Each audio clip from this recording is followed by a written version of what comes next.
Hello friends, आप सभी का स्वागत है आपके अपने यूट्यूब चैनल एग्ज़ाम वॉरियर्स में। आज वार्षिकांक करंट अफेयर का पार्ट तीसरा वीडियो होगा, जिसमें आपको 50 महत्वपूर्ण प्रश्न कराए जाएंगे। जैसे कि मैंने पहले ही कहा है कि आप लोगों को प्रतिदिन 50 ऐसे महत्वपूर्ण प्रश्न कराए जाएंगे जो जनवरी से लेकर के अक्टूबर तक के परीक्षा के पॉइंट ऑफ व्यू से जो महत्वपूर्ण प्रश्न बनेंगे। तो इसमें आज एक वीडियो जो है आपका तीसरा वीडियो है, जिसमें 101 से लेकर के 150 प्रश्नों तक आप पे लोगों के साथ मैं चर्चा करूंगा। साथ साथ ये सभी महत्वपूर्ण प्रतियोगी परीक्षाओं के लिए महत्वपूर्ण होगा। अगर आप किसी भी प्रतियोगी परीक्षा की तैयारी कर रहे हैं, चाहे इसमें भी करंट अफेयर से संबंधित प्रश्न पूछे जाते हैं, उन सभी परीक्षाओं के लिए ये वीडियो काफ़ी महत्वपूर्ण होने वाला है। तो आप लोग इस वीडियो को शुरू से अंत तक ज़रूर देखें और मैं जितने भी प्रश्न हैं उन सभी प्रश्नों पे मैं विस्तार से चर्चा करूंगा। ये नहीं कि केवल ऑप्शन जो है ABCD करके निकल जाऊंगा। मैं सभी महत्वपूर्ण जितने भी प्रश्न बनने वाले हैं, चाहे वो स्टैटिक जीके से संबंधित हो या करंट अफेयर से संबंधित हो, मैं सभी प्रश्नों को लेकर के चलूँगा। तो आइए देखते हैं इसमें प्रश्नों को। पहला प्रश्न देखते हैं।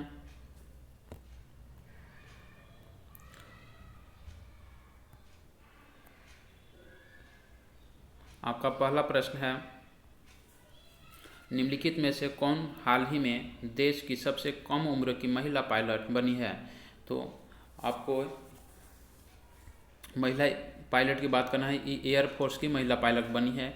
इसको बताना है कि आपको सबसे कम उम्र में महिला पायलट बनने वाली भारतीय महिला कौन सी है। तो इनका नाम है आयशा अजीज। ऑप्शन नंबर 4 देखिएगा, यहाँ पर लिखा हुआ है आयशा अजीज। इनका आयशा अजीज की बात करें तो इनका संबंध जो है आपको जम्मू कश्मीर से है। ये जम्मू कश्मीर के रहने वाली हैं। इन्होंने मात्र सबसे कम उम्र में इंडियन एयरफोर्स की पायलट बनने की गौरव हासिल किया है। अगला प्रश्न देखते हैं। हाल ही में किस राज्य सरकार द्वारा भूमि से जुड़े विवादों को कम करने के लिए 16 अंकीय यूनिकोड जारी किया गया है? ये आपको उत्तर प्रदेश सरकार के द्वारा किया गया है। उत्तर प्रदेश सरकार द्वारा जितने भी भूमि विवाद के मामले थे, जो आपसी मामले होते हैं, उनसे जो है उनकी समाधान करने के लिए ये आपको 16 अंकीय यूनिकोड की जारी किया गया है, जिसके तहत भूमि विवाद को कम से कम किया जा सके। उत्तर प्रदेश की बात करें तो भारत का सबसे अधिक जनसंख्या वाला राज्य उत्तर प्रदेश है, जिसकी जनसंख्या लगभग 20 करोड़ के आसपास है। उत्तर प्रदेश की मुख्यमंत्री की बात करें तो यहाँ के मुख्यमंत्री हैं अभी योगी आदित्यनाथ, जिनका संबंध भारतीय जनता पार्टी से है। यहाँ के मुख्य राज्यपाल की बात करें, राज्यपाल आनंदीबाई पटेल हैं। उत्तर प्रदेश में भी 2022 में विधानसभा चुनाव होने वाले हैं, इसलिए यहाँ से कुछ राजनीतिक बातें भी जान लेते हैं। यहाँ विधानसभा की बात करें तो विधानसभा की सीटों की संख्या 403, जबकि विधान परिषद की संख्या जो है सदस्यों की संख्या 99, राज्यसभा सदस्यों की संख्या 31 और लोकसभा सदस्यों की संख्या 80 है। आपको ये राज्यसभा हो गया, ये विधान परिषद और ये विधान सभा हो गया। इस चीज़ को भी ध्यान में रखिएगा। उत्तराखंड की बात करें, उत्तराखंड जो है उत्तर प्रदेश के ही 2 भागों में तोड़ करके उत्तराखंड राज्य का गठन किया गया था, जिसका स्थापना की बात करें 9 नवंबर 2000 को किया गया था। उत्तराखंड के वर्तमान में मुख्यमंत्री पुष्कर सिंह धामी हैं। जबकि महाराष्ट्र की बात करें तो महाराष्ट्र का स्थापना 1960 में किया गया था और महाराष्ट्र के वर्तमान में मुख्यमंत्री यहाँ पे शिवसेना पार्टी के हैं, जिनका नाम है, तो महाराष्ट्र के मुख्यमंत्री हैं शिवसेना पार्टी के, इनका नाम है उद्धव ठाकरे। बिहार की बात करें तो बिहार का मुख्यमंत्री आपको नीतीश कुमार तथा राज्यपाल हैं फागू चौहान। अगला प्रश्न देखते हैं। हाल ही में जारी रिपोर्ट के अनुसार 100 सालों में दुनिया के सबसे बड़े दानवीर कौन बने हैं? पूरे 100 साल की बात किया जा रहा है यहाँ पे, ध्यान देखिएगा, पूरे 100 साल। जो इसमें जो है सबसे अधिक दान देने वाले व्यक्तियों में जो है जिनका नाम है जमशेदजी टाटा। ये टाटा कंपनी के जो है मालिक हैं जमशेदजी टाटा। बिल गेट्स की बात करें तो माइक्रोसॉफ्ट के संस्थापक बिल गेट्स। मुकेश अंबानी जो है आपको रिलायंस कंपनी के हैं। अगला प्रश्न है ऑक्सफोर्ड यूनिवर्सिटी द्वारा वर्ष 2020 का Hindi word of the year किसे घोषित किया गया है? Hindi word of the year Oxford university के द्वारा घोषित किया गया है आत्मनिर्भरता को। सही ऑप्शन हो जाएगा आपको ऑप्शन नंबर 4। तो इसका सही आंसर हो गया आपको आत्मनिर्भरता। अगला प्रश्न देखते हैं Syed Mushtaq Ali trophy T20 trophy किस टीम के द्वारा जीता गया है? ये जीता गया आपको तमिलनाडु के द्वारा जीता गया है।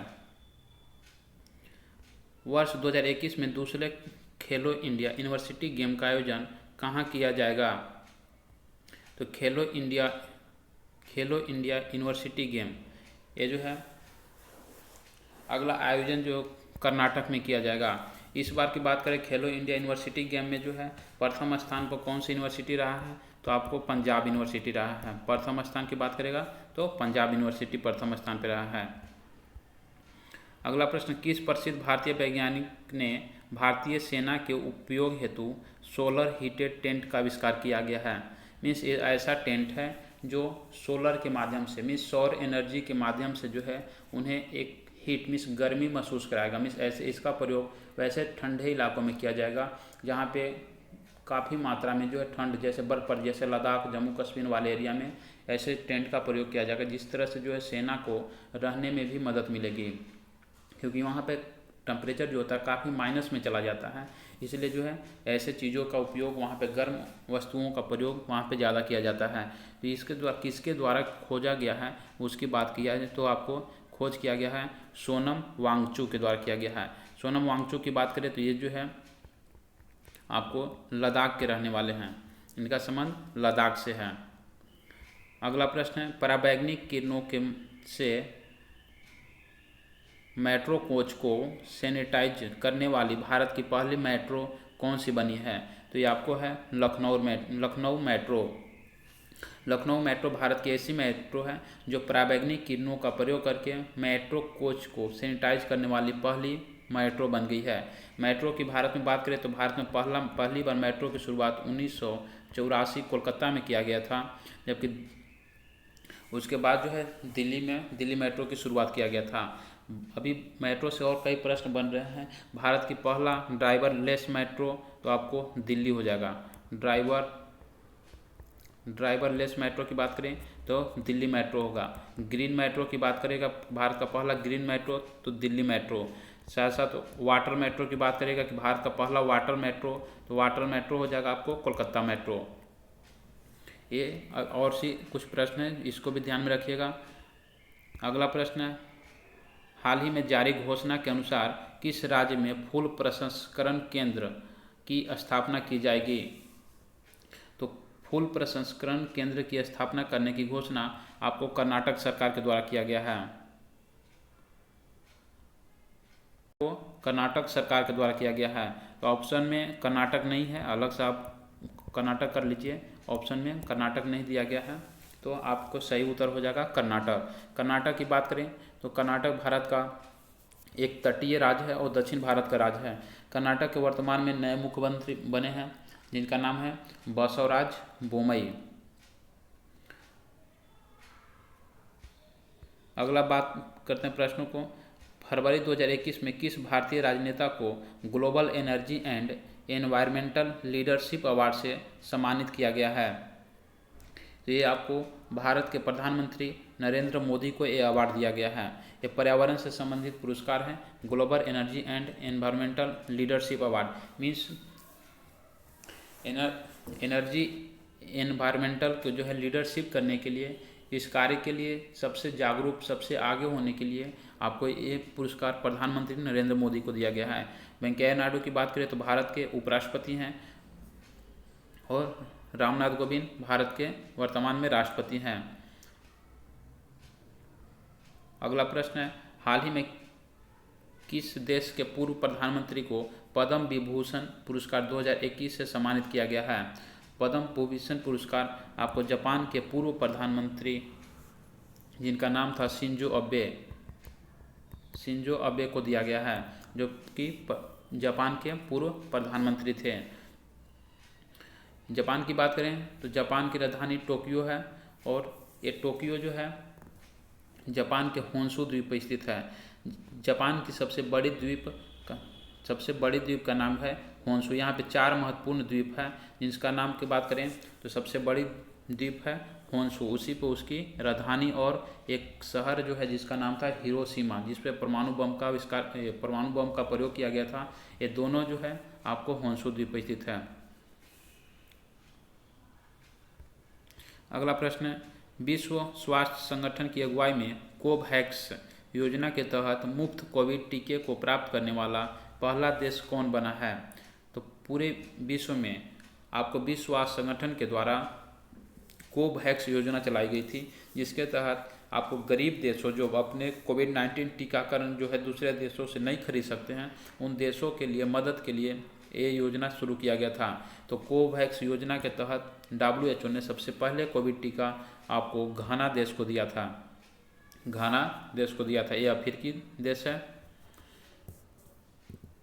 कोविड से संबंधित और बात करें तो कोविड का जो है शुरुआत जो आपको चीन के वुहान से माना जाता है।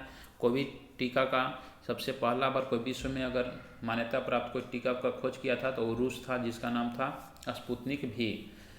चाहे जानवरों के लिए हो या मनुष्य के लिए हो, दोनों के लिए सबसे पहला टीका रूस के द्वारा ही खोजा गया था। 13 फरवरी 2021 में भारत का पहला जेंडर पार्क एवं म्यूजियम किस राज्य में स्थापित किया गया है? तो जेंडर पार्क और म्यूजियम ये दोनों जो है केरल में स्थापित किया गया है। इसमें और आपको जेंडर पार्क के अलावा श्रम आंदोलन पार्क भी जो आपको केरल में ही स्थापित किया गया है। केरल के वर्तमान मुख्यमंत्री के पिनरई विजयन हैं। आर्द्रभूमि के संरक्षण और प्रबंधन के लिए भारत का पहला केंद्र किस शहर में स्थापित किया जाएगा? तो ये आपको जब भारत के पर्यावरण मंत्री प्रकाश जावड़ेकर थे, उसी समय ये घोषणा किया गया था कि भारत के आपको चेन्नई में आर्द्रभूमि संरक्षण प्रबंधन केंद्र खोला जाएगा। आर्द्रभूमि संरक्षण क्या होता है? तो आर्द्रभूमि वैसे क्षेत्र होते हैं जहाँ पे आंशिक या पूर्ण रूप से पानी का जो है जमाव रहता है, जैसे दलदली क्षेत्र होता है। तो वहाँ पे जो भी जो है पेड़ पौधे जो रखते हैं उसके जो है संरक्षण, उसके बचाव के लिए ये आपको सम्मेलन किया गया था। आर्द्रभूमि संरक्षण को ही रामसर सम्मेलन के नाम से जाना जाता है। रामसर सम्मेलन की बात करें तो रामसर सम्मेलन पहली बार 1971 में 2 फरवरी 1971 में किया गया था। जो रामसर जो है ईरान में जगह है, वहीं पे बैठक किया गया था। रामसर में भारत की बात करें तो 1982 में भारत उसमें शामिल हुआ था, और भारत का पहला रामसर साइट आपको चिल्का झील था। जबकि सबसे छोटा रामसर साइट की बात करें तो भारत की सबसे छोटा रामसर साइट आपको रेणुका है, जबकि सबसे बड़ा रामसर साइट कच्छ की रण है। अगर आप आर्द्रभूमि संरक्षण से संबंधित प्रश्नों को विस्तार से जानना चाहते हैं तो आप हमारे YouTube चैनल पे एक छोटा सा वीडियो होगा 10 से 12 मिनट का, उसमें सारी जो है रामसर संबंधी जितने भी आर्द्रभूमि से सम्मेलन संबंधित प्रश्न बनते हैं उन सभी प्रश्नों का वहाँ पे इकट्ठा एक जगह पे कराया गया है। तो वहाँ पे जाकर के जो है आप देख सकते हैं वीडियो को, मात्र 10-12 मिनट का वीडियो है। अगला प्रश्न है, वन स्कूल वन IAS योजना किस राज्य सरकार द्वारा प्रारंभ की गई है? वन स्कूल यहाँ पे वन कर लीजिएगा। वन IAS योजना किस राज्य सरकार द्वारा शुरू किया गया है? तो आपको केरल सरकार के द्वारा किया गया है। जापान द्वारा दुनिया का सबसे शक्तिशाली सुपर कंप्यूटर विकसित किया गया है, जिसका नाम क्या है? तो ये आपका नाम है फुगाकू। फुगाकू जो है अभी वर्तमान में मान्यता प्राप्त दुनिया के सबसे शक्तिशाली सुपर कंप्यूटर है, जो कि आपको जापान के द्वारा विकसित किया गया है। एक और जो है नाम सुने होंगे, अभी पढ़ रहे होंगे करंट, तो जिसका नाम है सीमोर्ग। सीमोर्ग कंप्यूटर जो है वो किस देश के द्वारा विकसित किया गया है? ये आपको ईरान के द्वारा किया गया है। ईरान का सबसे शक्तिशाली कंप्यूटर है जिसका नाम है सीमोर्ग। किस देश ने जलवायु परिवर्तन से निपटने के लिए हरित पहल की शुरुआत किया है? किस देश के द्वारा हरित पहल की शुरुआत किया गया है? तो आपको सऊदी अरब के द्वारा किया गया है, जिसको UAE बोलते हैं, यूनाइटेड स्टेट ऑफ अमीरात।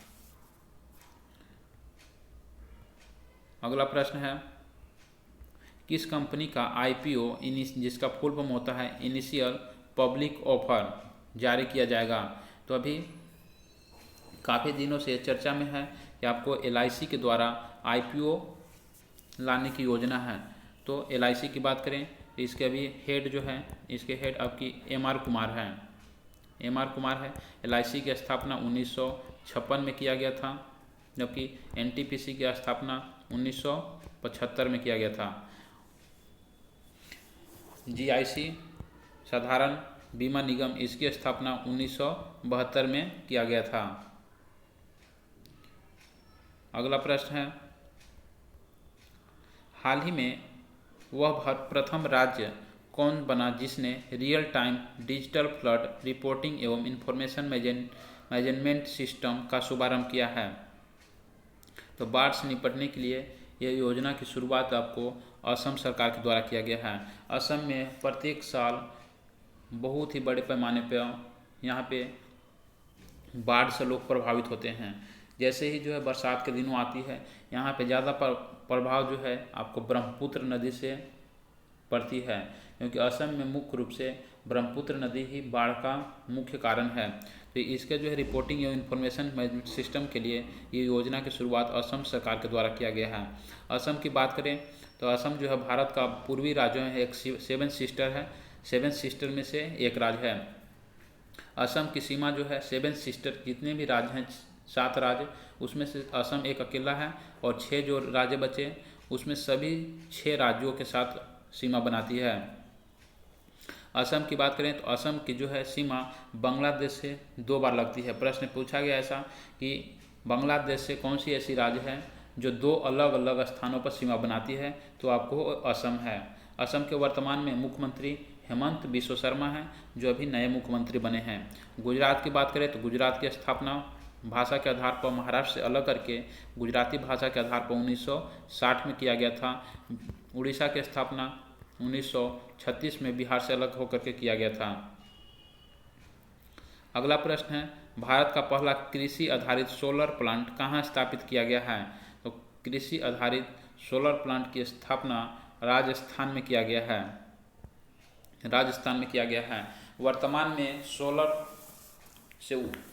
ऊर्जा से आपको एनर्जी प्राप्त करने में, विद्युत प्राप्त करने में प्रथम स्थान भी आपको राजस्थान का है।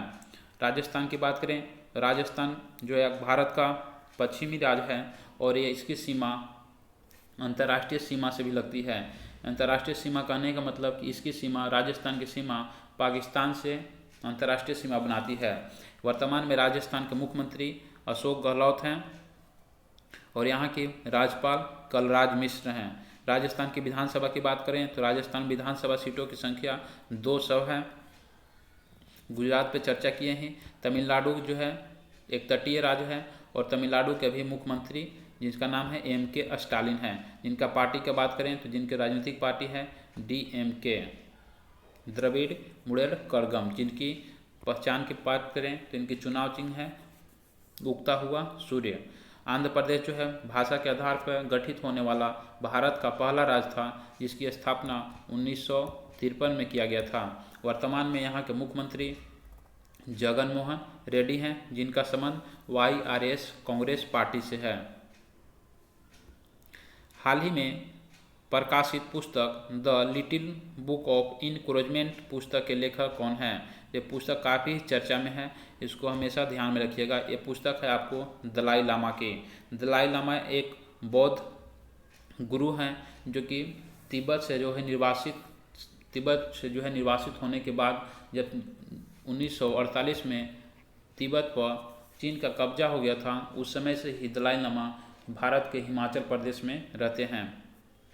तो उस समय से अभी तक जो है दलाई लामा आपको हिमाचल प्रदेश में ही रहते हैं, उन्हीं का पुस्तक लिखा गया है, इसलिए पुस्तक काफ़ी ही चर्चा में है। देश का पहला वन चिकित्सा केंद्र किस राज्य में खोला गया है? तो वन चिकित्सा केंद्र की स्थापना आपको उत्तराखंड में किया गया है। उत्तराखंड की बात करें तो उत्तराखंड की भी सीमा जो है अंतर्राष्ट्रीय सीमा बनाती है, तो अंतर्राष्ट्रीय सीमा नेपाल और इसकी सीमा नेपाल से लगती है। उत्तराखंड की स्थापना आपको उत्तर प्रदेश राज्य के विघटन करके किया गया था, जिसकी स्थापना 9 नवंबर 2000 को किया गया था। यहाँ के वर्तमान में मुख्यमंत्री पुष्कर सिंह धामी हैं। उत्तराखंड में और कई सारी जो है योजनाएं चलाई जा रही है, जैसे यहाँ पे और चीज़ खोला गया था, जैसे एक पॉलिनेटर पार्क की स्थापना भी उत्तराखंड में किया गया था। क्रिप्टोजेनिक पार्क, इसकी स्थापना भी उत्तराखंड में किया गया था। मध्य प्रदेश की बात करें तो मध्य प्रदेश में विधानसभा सीटों की संख्या 230 है। यहाँ के वर्तमान में मुख्यमंत्री शिवराज सिंह चौहान हैं और यहाँ के राज्यपाल छंगूभाई पटेल हैं। मध्य प्रदेश, आंध्र प्रदेश जो है अभी चर्चा की है। हिमाचल प्रदेश जो है भारत का आपको पहाड़ी क्षेत्र वाला जो है राज्य है। हिमाचल प्रदेश के मुख्यमंत्री अभी जयराम ठाकुर हैं। हिंदी भाषा के लिए साहित्य अकादमी पुरस्कार 2020 किसे प्रदान किया गया है? ये आपको देखना है। साहित्य पुरस्कार कई भाषाओं में दिया जाता है। यहाँ पर प्रश्न है कि हिंदी भाषाओं में किसको दिया गया है, तो आपको अनामिका को दिया गया है।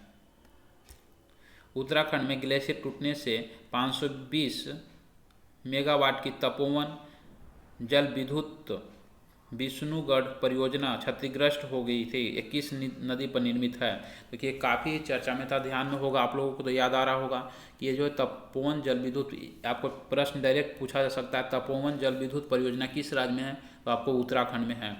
तो एक ग्लेशियर जब टूटा था तो उस समय काफ़ी कई नदियों में जो है बाढ़ आ गया था, जैसे ऋषि गंगा नदी में काफ़ी ही बाढ़ आ गई थी, जिसके तहत उस आसपास के जितने भी गांव थे, छोटे छोटे जो शहर थे, उसमें काम करने वाले लोग थे, वो काफ़ी मात्रा में उसमें दब गए थे।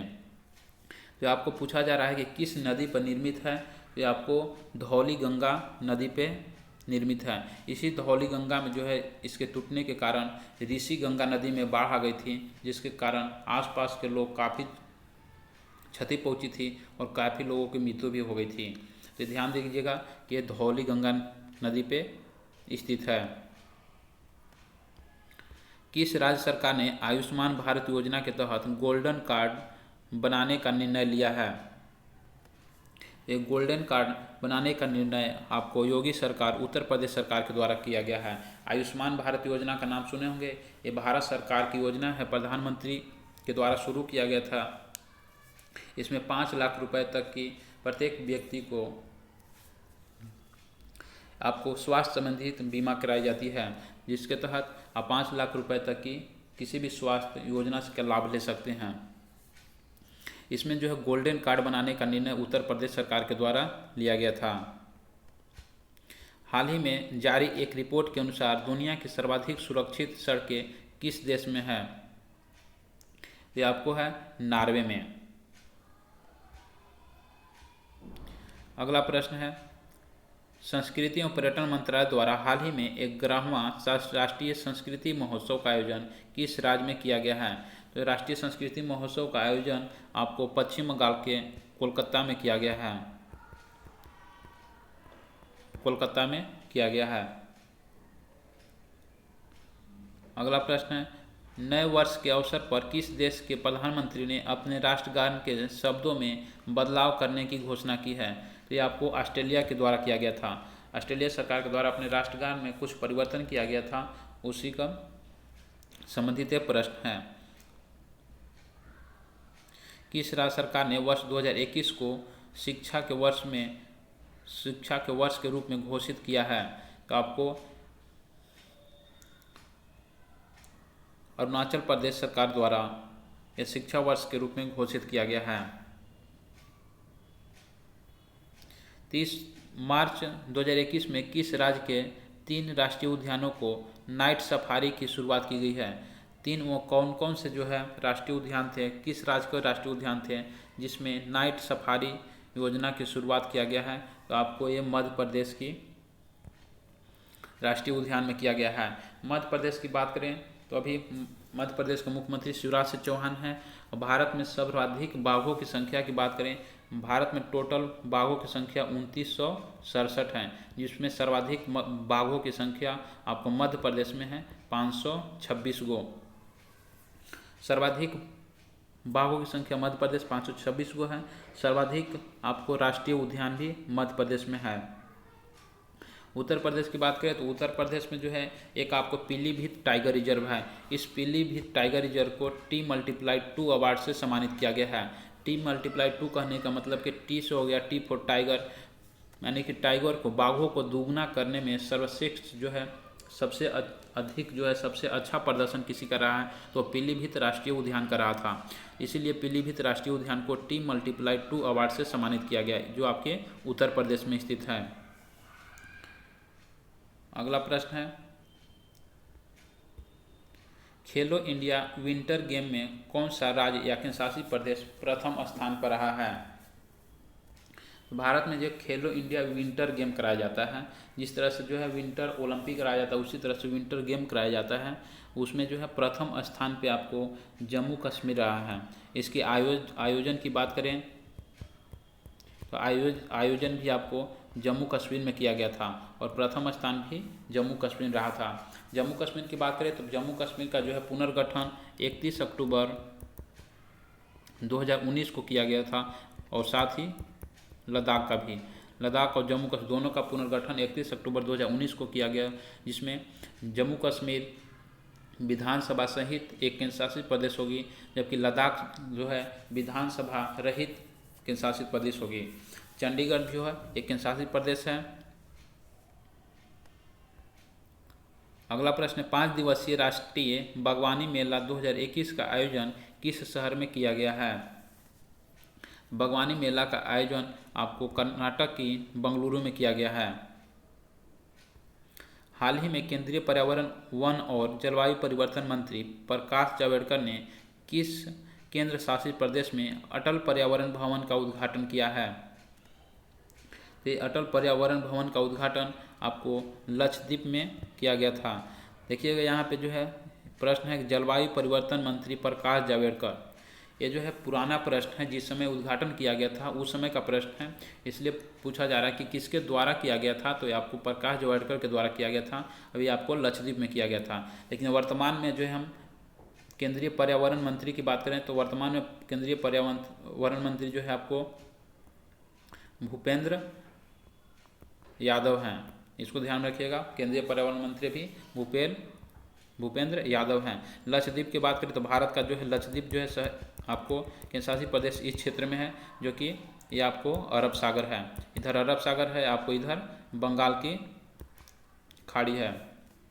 तो लक्षद्वीप जो है इधर स्थित है। लक्षद्वीप पूछा जाता है कि लक्षद्वीप जो है किस चट्टानों से बना है, तो ये आपको लक्षद्वीप का निर्माण जो है मूंगा चट्टानों से हुआ है। मूंगा चट्टान किससे बना होता है? तो आपको कैल्शियम कार्बोनेट CaCO3, जिसका रासायनिक सूत्र होता है कैल्शियम कार्बोनेट से बना होता है। लक्षद्वीप में मुख्य रूप से आपको 36 द्वीप ऐसे हैं जो कि महत्वपूर्ण हैं। पूछा जाता है प्रश्न, लक्षद्वीप में द्वीपों की संख्या कितनी है? तो द्वीपों की संख्या 36 है। हाल ही में किस देश ने दुनिया के पहले ऊर्जा द्वीप का निर्माण करने की घोषणा किया है? ये घोषणा आपको डेनमार्क के द्वारा किया गया है। डेनमार्क के द्वारा किया गया है कि दुनिया में सबसे पहले ऊर्जा द्वीप का निर्माण जो है करने की घोषणा डेनमार्क के द्वारा किया गया है।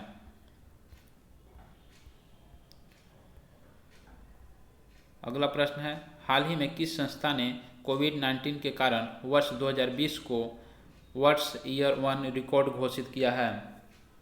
आपको किया गया है विश्व पर्यटन संगठन के द्वारा किया गया है। ऑप्शन नंबर विश्व पर्यटन संगठन, ऑप्शन नंबर 2 विश्व पर्यटन संगठन WTO के द्वारा किया गया। WTO की बात करें तो इसकी स्थापना 1995 में किया गया था।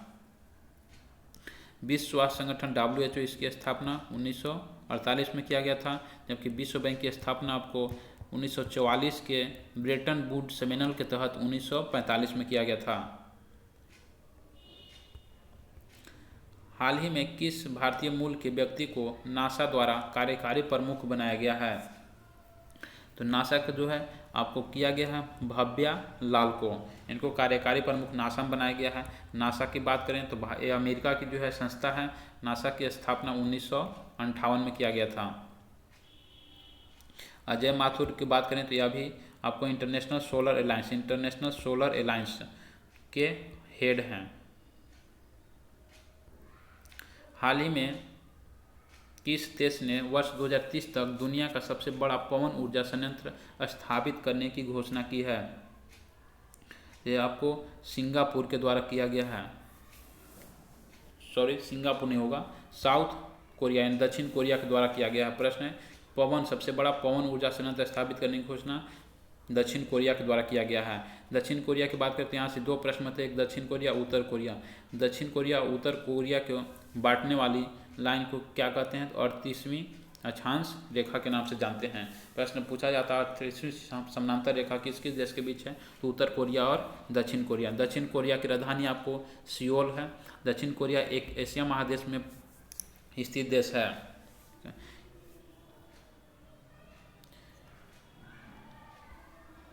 अगला प्रश्न, हाल ही में विष्णु नारायण नंबूद्री का निधन हो गया, वे किस भाषा के कवि एवं शिक्षाविद थे?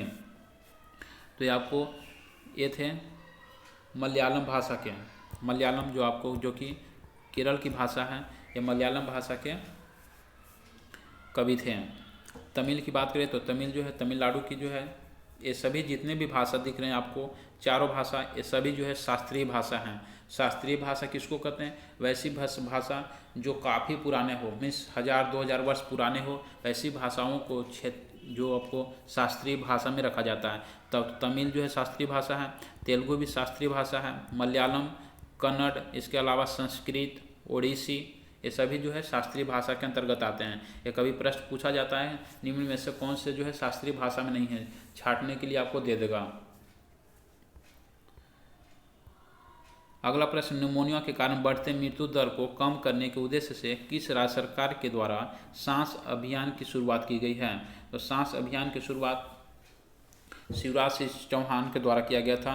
शिवराज सिंह चौहान की बात करें तो ये मध्य प्रदेश के मुख्यमंत्री हैं, ये मध्य प्रदेश में किया गया था। एक देखते हो हमारे देश में निमोनिया जो है एक बड़ी समस्या है जो कि खास करके ये बच्चों में काफ़ी परेशानी होता है। निमोनिया से जो है प्रश्न पूछा जाता है, निमोनिया से कौन सी अंग जो है आपको प्रभावित होती है? तो श्वसन तंत्र में सांस लेने में परेशानी होती है, तो श्वसन तंत्र को प्रभावित करती है। फरवरी 2021 में मिस्र में आयोजित पुरुष हैंडबॉल विश्व चैंपियनशिप का खिताब किस देश ने जीता है? तो आपको ये खिताब जो जीता गया है डेनमार्क के द्वारा जीता गया है। हाल ही में प्रारंभ की गई योजना मिशन इंद्रधनुष 3.0 का संबंध किससे है?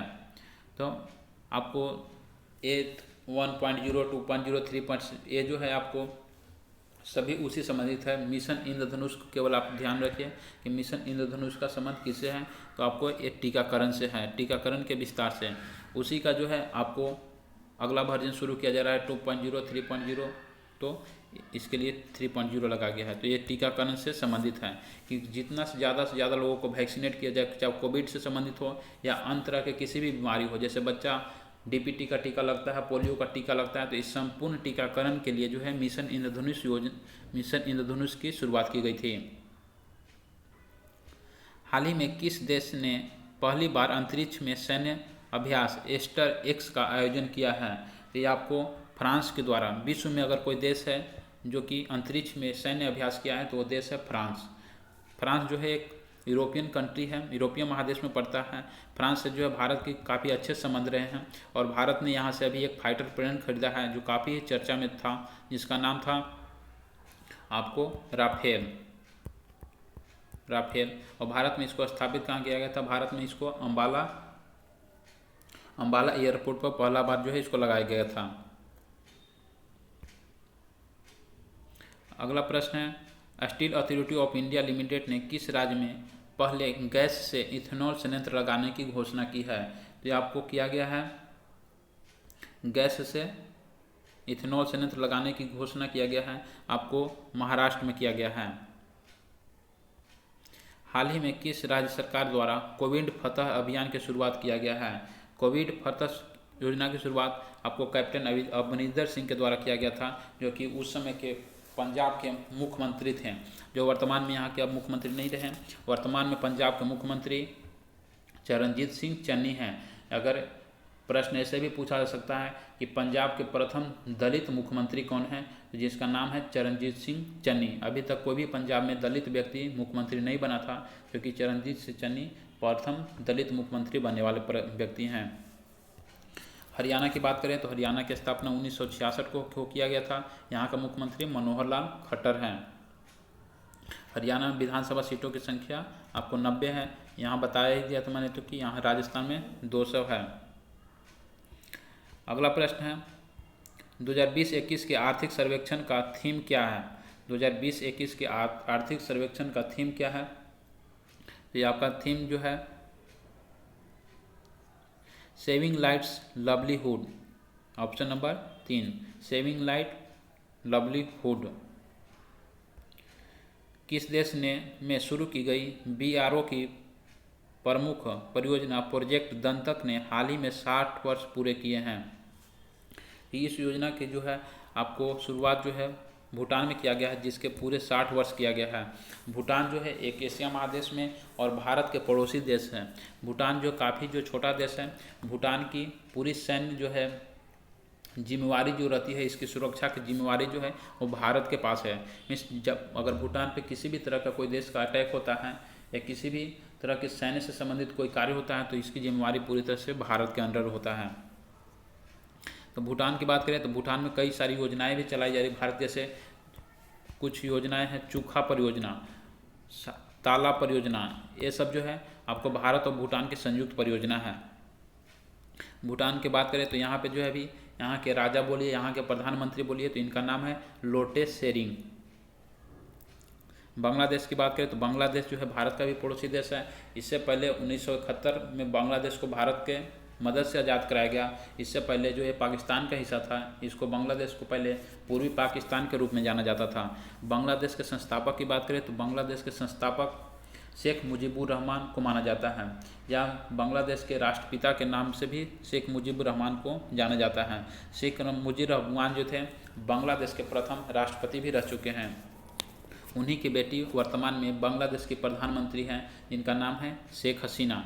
बांग्लादेश जो है भारत से सबसे लंबी सीमा बनाने वाली देश है। जो इसका लंबाई की बात करें तो 4096 किलोमीटर अंतर्राष्ट्रीय सीमा भारत के साथ साझा करती है। अगला प्रश्न है 11 फरवरी 2021 को किस व्यक्ति की पुण्यतिथि पर समर्पण दिवस मनाया गया? ये समर्पण दिवस जो है किसके पुण्यतिथि पर मनाया गया है? तो दीनदयाल उपाध्याय की जयंती पर मनाया गया है। दीनदयाल उपाध्याय की बात करें तो ये जो है जनसंघ के संस्थापक में से एक व्यक्ति थे। जनसंघ जो RSS बोलते हैं हम लोग, RSS, उसके संस्थापक में से एक व्यक्ति थे दीनदयाल उपाध्याय। इन्हीं के नाम पे जो है मुगल सराय रेलवे स्टेशन का नाम बदलकर दीनदयाल उपाध्याय रेलवे जंक्शन कर दिया गया है। सुभाष चंद्र बोस की बात करें तो सुभाष चंद्र बोस की जयंती 23 जनवरी को प्रत्येक वर्ष 2021 से पराक्रम दिवस के रूप में मनाने की घोषणा की गई है। कौन सा राज्य इथेनॉल उत्पादन संवर्धन नीति 2021 अपनाने वाला देश का पहला राज्य बन गया है? तो ये राज्य है आपका बिहार। इथेनॉल नीति अपनाने वाला पहला राज्य है बिहार है।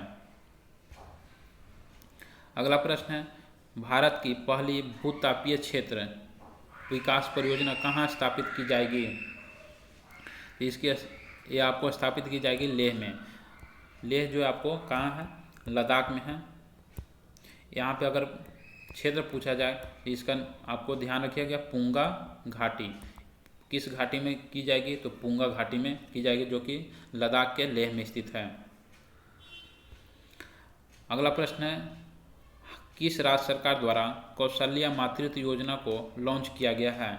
कौशल्या मातृत्व योजना आपको किया गया है छत्तीसगढ़ सरकार के द्वारा किया गया है। छत्तीसगढ़ की बात करें तो यहाँ विधानसभा सीटों की संख्या 90 है और इसका स्थापना 1 नवंबर 2000 को मध्य प्रदेश से अलग करके किया गया था। वर्तमान में छत्तीसगढ़ के मुख्यमंत्री भूपेश बघेल हैं, जिनका अगर राजनीतिक पार्टी की बात करें, इनका राजनीतिक पार्टी जो है भारतीय राष्ट्रीय कांग्रेस से संबंधित हैं। तो दोस्तों ये आज के 50 प्रश्न थे जो मैंने आप लोगों के साथ रखा। आपको अगर ये वीडियो अच्छा लगता है तो आप लोग शेयर और लाइक ज़रूर करें। ऐसे ही मैं अगले दिन भी जो है 50 प्रश्न जो है 150 से 151 से 200 तक जो अगले वीडियो में फिर आप लोगों के साथ लेकर के आऊँगा। ये वीडियो आप लोग यकीन मानिए आने वाले एग्ज़ाम में आप एग्ज़ाम देते हैं या अगर सेट आप प्रैक्टिस करते हैं किसी भी पब्लिकेशन का, तो आपको ये प्रश्न ज़रूर मिलते होंगे, आप अपने आप को अनुभव करते होंगे। और आने वाले परीक्षा में भी देखिएगा इस प्रश्न से ज़रूर आपको प्रश्न मदद करेंगे। तो दोस्तों धन्यवाद, फिर मिलते हैं अगले वीडियो में।